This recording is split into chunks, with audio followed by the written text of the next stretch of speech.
Chapter 5, Rebecca. I am glad it cannot happen twice. The fever of first love, for it is a fever and a burden too. Whatever the poets may say, they are not brave. The days when we are 21, they are full of little cowardices, little fears without foundation, and one is so easily bruised, so swiftly wounded, one falls to the first barbed word. Today, wrapped in the complacent armor of approaching middle age, the infinitesimal pricks of day by day brush one but lightly and are soon forgotten. But then, how a careless word would linger, becoming a fiery stigma, and how a look, a glance over a shoulder, branded themselves as things eternal. A denial heralded the thrice crowing of a cock, and an insincerity was like the kiss of Judas.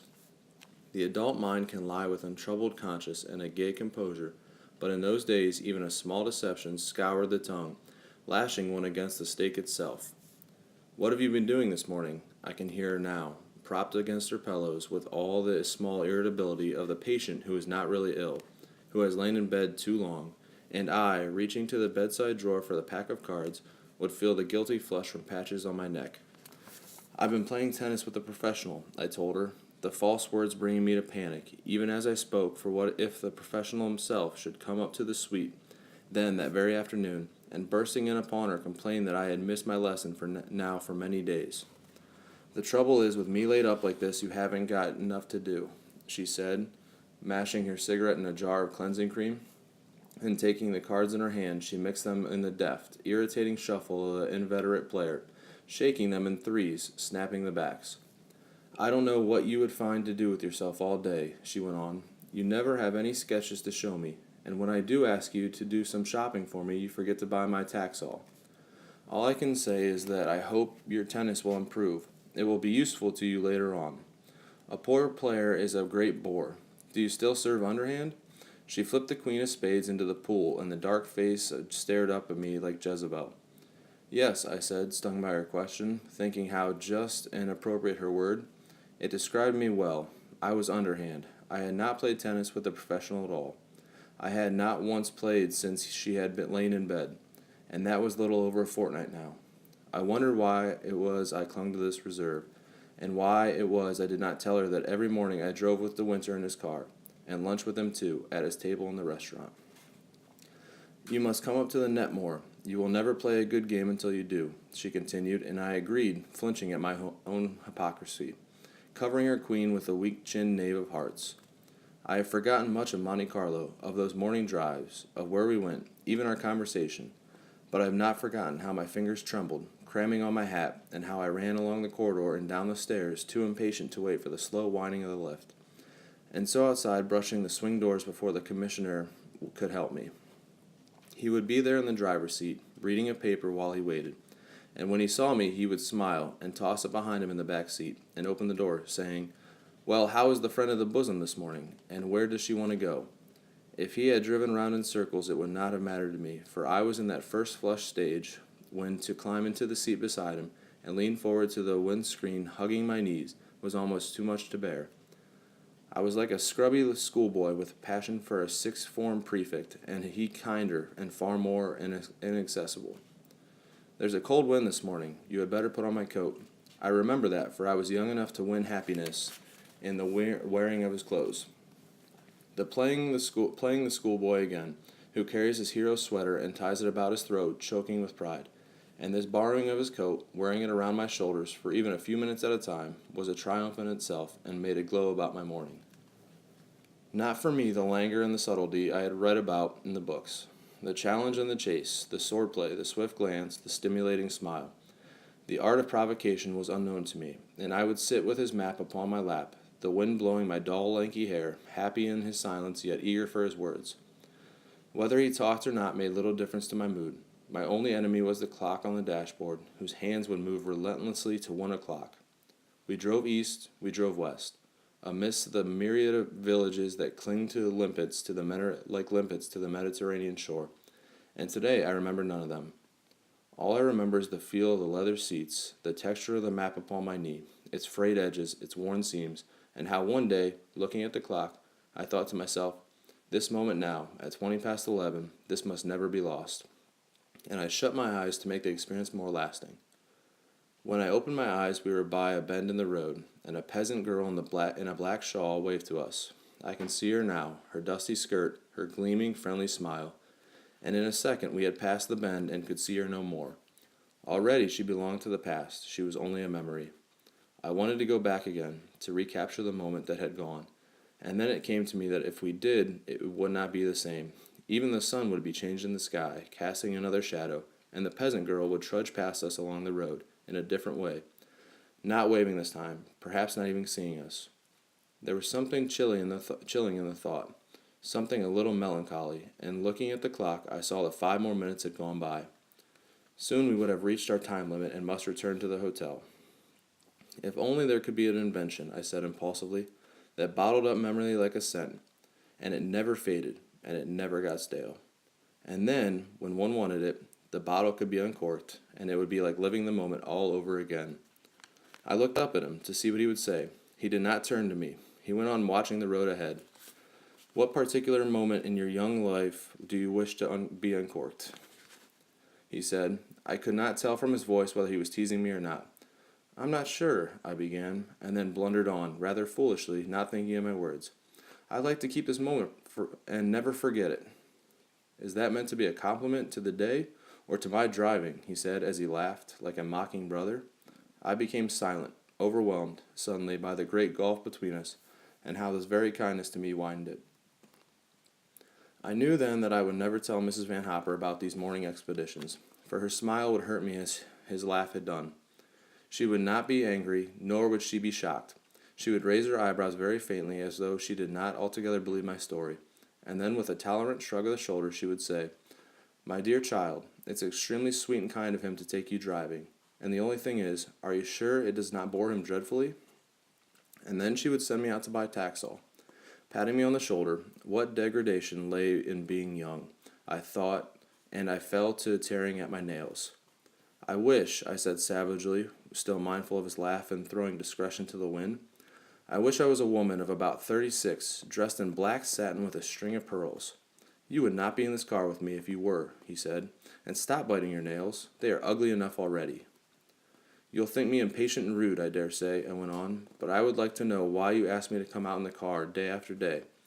You are being very kind, that's obvious, but why do you choose me for your charity? I sat up stiff and straight in my seat, with all the poor pomposity of youth. I ask you, he said gravely, because you are not dressed in black satin with a string of pearls, nor are you 36. His face was without expression. I could not tell whether he laughed inwardly or not. It's all very well, I said. You know everything there is to know about me. There's not much, I admit, because I have not been alive for very long, and nothing much has happened to me, except people dying. But you, I know nothing more about you than I did the first day we met. And what did you know then? He asked. Why, that you lived in Manderley, and that you had lost your wife. There, I had said it at last. The word had hovered on my tongue for days. Your wife. It came out with ease, without reluctance, as though the mere mention of her must be the most casual thing in all the world. Your wife. The word lingered in the air once I had uttered it, dancing before me, and because he received it silently, making no comment, the word magnified itself into something heinous and appalling, a forbidden word, unnatural to the tongue, and I could not call it back. It could never be unsaid. Once again I saw the inscription on the fly-leaf of that book of poems, and the curious slanting R. I felt sick at heart and cold. He would never forgive me, and this would be the end of our friendship. I remember staring straight in front of me at the windscreen, seeing nothing of the flying road, my ears still tingling with that spoken word. The silence became minutes, and the minutes became miles. And everything is over now, I thought. I shall never drive with him again. Tomorrow he will go away, and Mrs. Van Hopper will be up again. She and I will walk along the terrace as we did before. The porter will bring down trunks. I shall catch a glimpse of them in the luggage lift, with new plastered labels. The bustle and finality of departure, the sound of the car changing gears that turned the corner, and then even that sound merging into the common traffic and being lost, and so absorbed forever. I was so deep in my picture, I even saw the porter pocketing his tip and going back through the swing door of the hotel, saying something over his shoulder to the commissioner, that I did not notice the slowing down of the car, and it was only when we stopped, drawing up at the side of the road, that I brought myself back to the present once again. He sat motionless, without his hat and without his white scarf around his neck, looking more than ever like someone medieval who lived within a frame. He did not belong to the bright landscape. He should be standing on the steps of a gaunt cathedral, his cloak flung back, while a beggar at his feet scrambled for gold coins. The friend had gone with his kindliness and an easy camaraderie, and the brother too, who had mocked me for nibbling at my nails. This man was a stranger. I wondered why I was sitting in the car beside him. Then he turned to me and spoke. "A little while ago you talked about an invention," he said. "Some scheme for capturing a memory. You would like, you told me, at a chosen moment to live the past again. I'm afraid I think rather differently from you. All memories are bitter, and I prefer to ignore them. Something happened a year ago that altered my whole life, and I want to forget every phase of my existence up to that time. Those days are finished. They are blotted out. I must begin living all over again. The first day we met, your Mrs. Van Hopper asked me why I came to Monte Carlo. It put a stopper on those memories you would like to resurrect. It does not always work, of course. Sometimes the scent is too strong for the bottle and too strong for me. And then, the devil in one, like a furtive peeping Tom, tries to draw the cork. I did that in the first drive we took together, when we climbed the hills and looked down over the precipice. I was there some years ago, with my wife. You asked me if it was still the same, if it had changed at all. It was just the same, but I was thankful to realize, oddly impersonal. There was no suggestion of the other time. She and I had left no record. It may have been because you were with me. You have blotted out the past for me. You know far more effectively than all the bright lights of Monte Carlo. But for you, I should have left long ago, gone on to Italy and Greece, and further still perhaps. You have spared me all those wanderings. Damn your puritanical little tight-lipped speech to me. Damn your idea of my kindness and my charity. I ask you to come with me because I want you in your company. And if you don't believe me, you can leave the car now and find your own way home. Go on, open the door and get out." I sat still, my hands in my lap, not knowing whether he meant it or not. "Well," he said, "what are you going to do about it?" Had I been a year or two younger, I think I should have cried. Children's tears are very near the surface and come at the first crisis.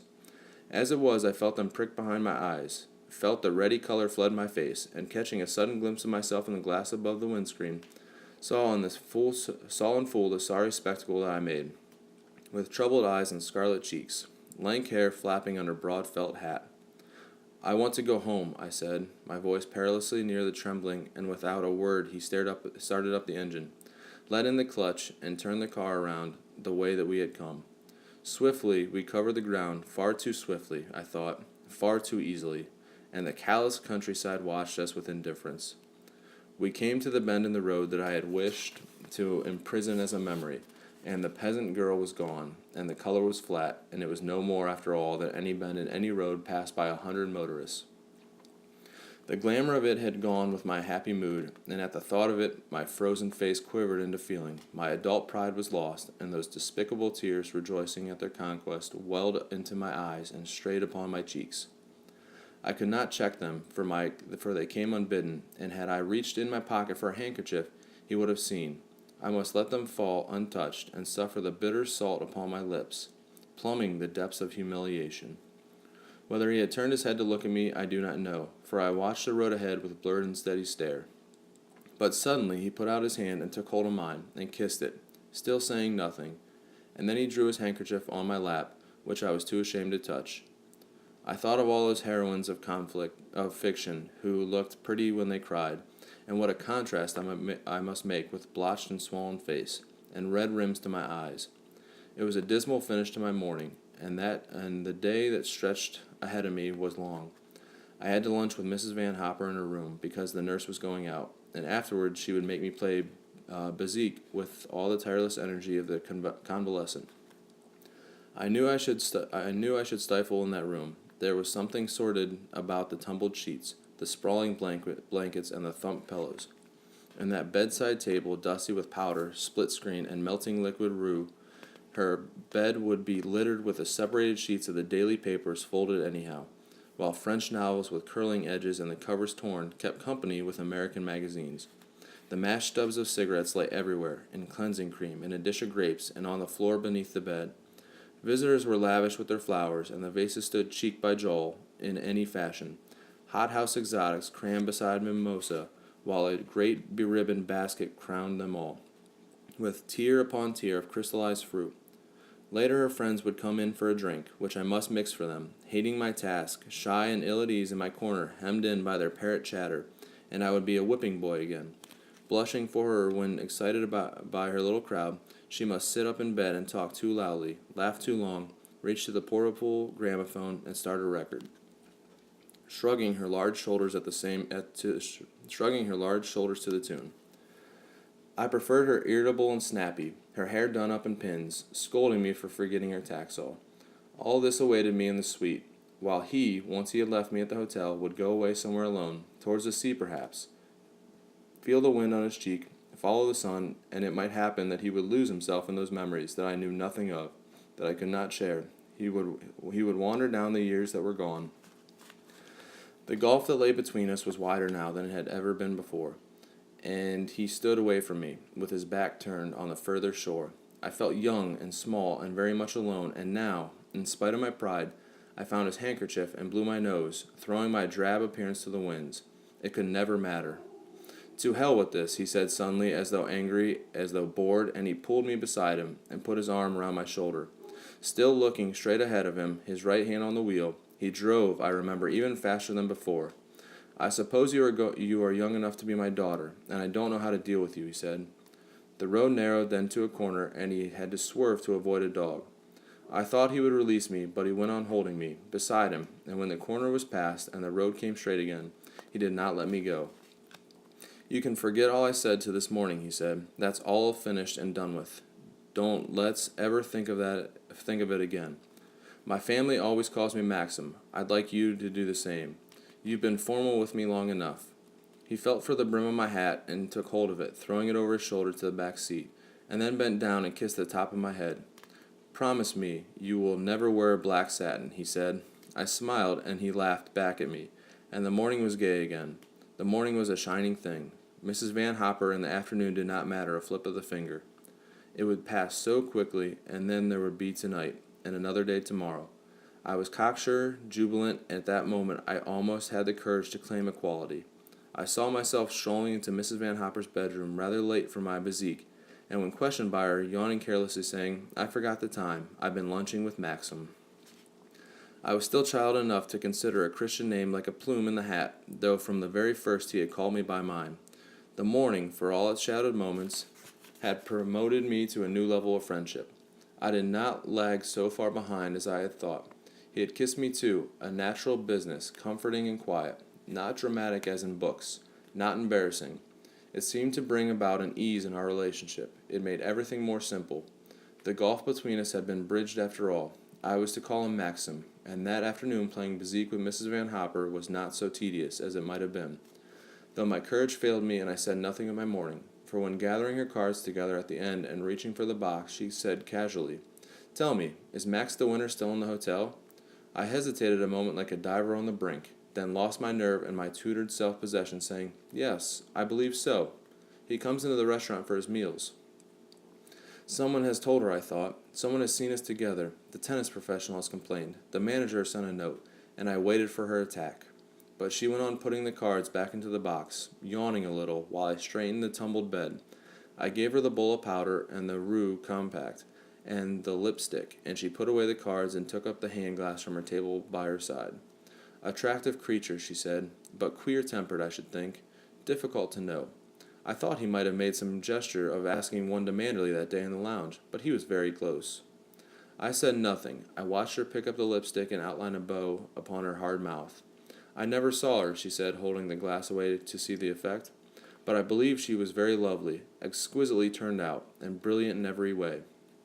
They used to give tremendous parties at Manderley. It was all very sudden and tragic, and I believe he adored her. I need the darker shade of powder with this brilliant red, my dear. Fetch it, will you? And put this box back in the drawer. And we were busy then with powder, scent, and roux, until the bell rang and her visitors came in. I handed them their drinks dully, saying little. I changed the records on the gramophone. I threw away the stubs of cigarettes. Been doing any sketches lately, little lady? The forced hardiness of an old banker? his monocle dangling on a string, and my bright smile of insincerity. No, not very lately. Will you have another cigarette? It was not I that answered. I was not there at all. I was following a phantom in my mind, whose shadowy form had taken shape at last. Her features were blurred, her coloring indistinct. The setting of her eyes and the texture of her hair were still uncertain, still to be revealed. She had beauty that endured and a smile that was not forgotten. Somewhere her voice still lingered, and the memory of her words. There were places she had visited, and things that she had touched. Perhaps in cupboards there were clothes that she had worn, with a scent about them still. In my bedroom, under my pillow, I had a book that she had taken in her hands, and I could see her turning to that first white page, smiling as she wrote, and shaking the bent nib. Max from Rebecca. It must have been his birthday, and she had put it amongst her other presents on the breakfast table, and they had laughed together as he tore off the paper and the string. She leant perhaps over his shoulder while he read. Max, she called him, Max. It was familiar, gay, and easy on the tongue. The family could call him Maxim if they liked. Grandmothers and aunts, and people like myself, quiet and dull and youthful, who did not matter. Max was her choice, the word was her possession, and she had written it with so great a confidence on the flyleaf of that book. The bold, slanting hand, stabbing the white paper, the symbol of herself, so uncertain, so assured. How many times she must have written to him thus, in how many varied moods. Little notes scrawled on half sheets of paper and letters. When he was away, page after page, intimate, their news, her voice, echoing through the house and down the garden, careless and familiar like the writing in the book, and I had to call him Maxim.